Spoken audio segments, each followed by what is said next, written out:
Buenos días y bienvenido a Bioquímica 103. Me llamo Sebastian Gualy Cepeda. Wait, Sebastian, English. Good morning. Welcome to Biochemistry 103, where we don't take it up just one level, but two. But dose.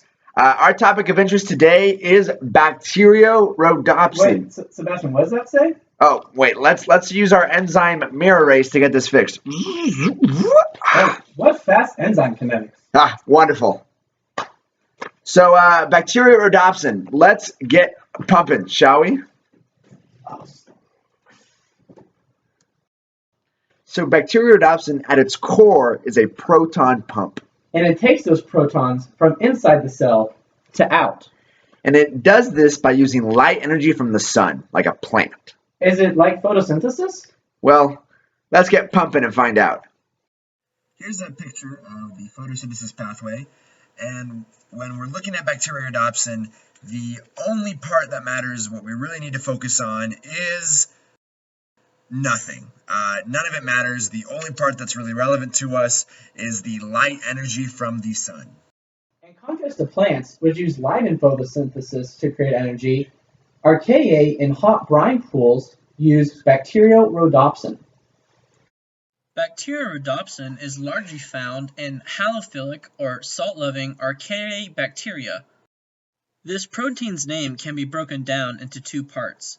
The first, bacterio, refers to the fact that it is found in halobacteria.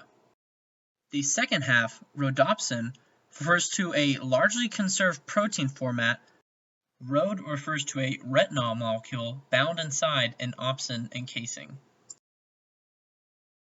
The primary structure of any protein is simply its amino acid sequence. This is the amino acid sequence of Bacteriorhodopsin. It is 248 amino acids in length. Potentially more revealing of its characteristics is this list of amino acids by percent composition. From this, we note that leucine is the most abundant amino acid in the molecule, while glutamate is the least abundant amino acid. However, there are no cysteines or histidines in the molecule, meaning there are no disulfide bridges. So in trying to remember noteworthy amino acids in Bacteriorhodopsin, remember Lech. The secondary structure of Bacteriorhodopsin is almost exclusively alpha helices. This is not uncommon due to the fact that it is a transmembrane protein, therefore, it utilizes alpha helices to span the membrane. Here we see an aerial view of Bacteriorhodopsin with the helices labeled A through G. This image from the protein databank shows the overall tertiary structure of Bacteriorhodopsin. It is described as an asymmetric unit. The quaternary structure, distinct from the tertiary structure in that it involves multiple polypeptide chains, is a homotrimer of 3 asymmetric units. This slide shows multiple homotrimers together as they would appear in a biological membrane. Furthermore, it shows how the trimers are stabilized with each other. The three relevant residues are glycine 113, isoleucine 117, and leucine 48. These residues are depicted as spheres. Making sure you're still with us. Pump up break.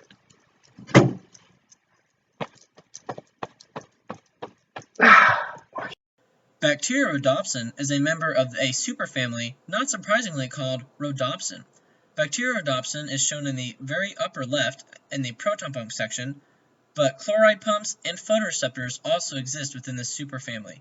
A common example of this is the rhodopsin in the rod cells of our retinas. What do you mean? Oh, when you nod your head yes, but you wanna say no. What do you mean? Hey, you don't want me to move, but you tell me to go. What do you mean?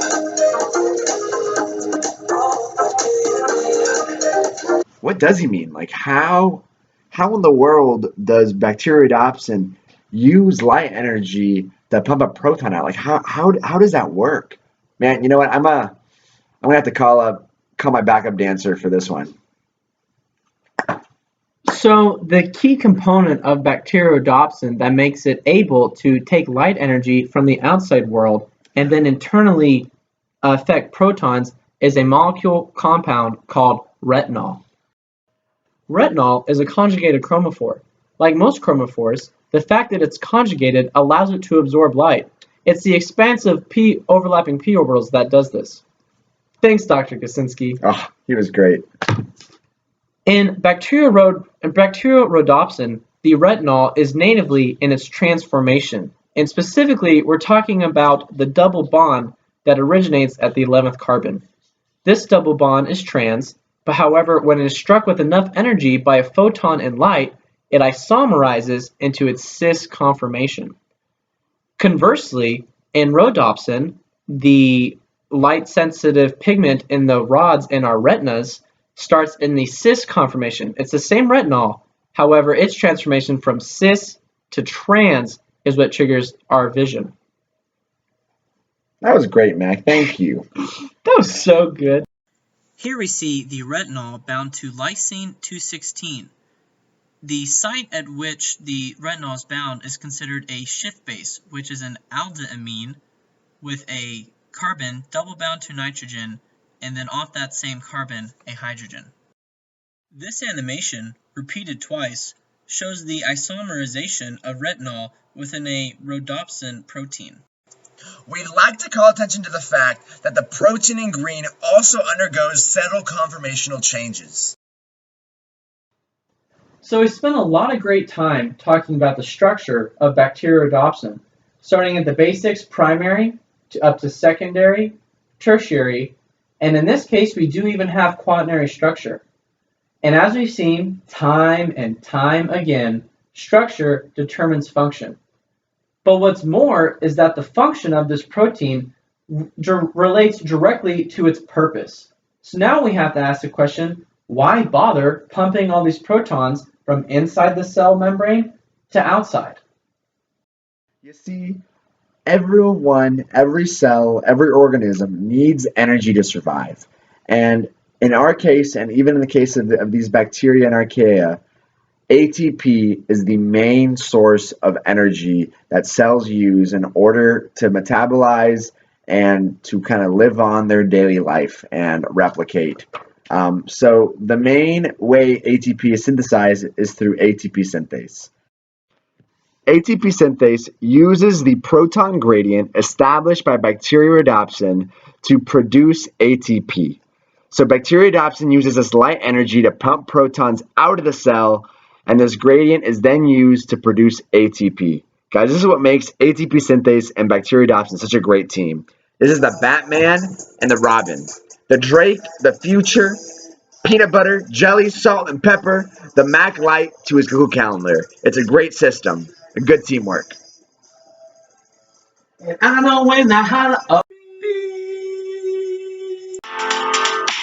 Bacteriorhodopsin is a protein pumping out protons. It is so lean. Light hits retinol. No, that's not all. Just sit down and watch this mic fall. I feel the protons rushing in. I see the synthase start to spin. I can feel the energy building up within. I know we can do it. I know we'll win. Oh, 281. Biochem 103. Greater Houston neighborhood. And now for something completely different. And our topic of interest today is Bacteriorhodopsin. I think that's backwards. No, dude, on the camera it's No, but I think it rotates it when you stop filming. I think it's just going to show it backwards. Yeah. No. Retinol has a long chain of. Okay, we can try. Hey guys, we wanted to thank you so much for tuning in for 10 minutes to let us talk to you guys about Bacteriorhodopsin. It really means a lot to us. And also, we had a fun time doing it, so we hope you have a fun time watching the video. Good content, but also in a fun and engaging way. So if you do want to see more videos like this, make sure to click I forget where the button is. The like button somewhere down there. Yeah, comment, share it.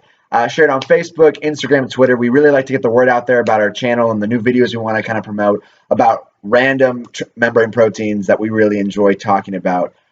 So if you have any proteins of interest, send them our way. Leave them in the comments section. We'll be sure to put them into our think tank and the videos we're making for the future. So once again, thank you so much. I mean, once again, I'm Sebastian Gualy. I'm Mac Light. And we're signing off. Hey, keep pumping, folks.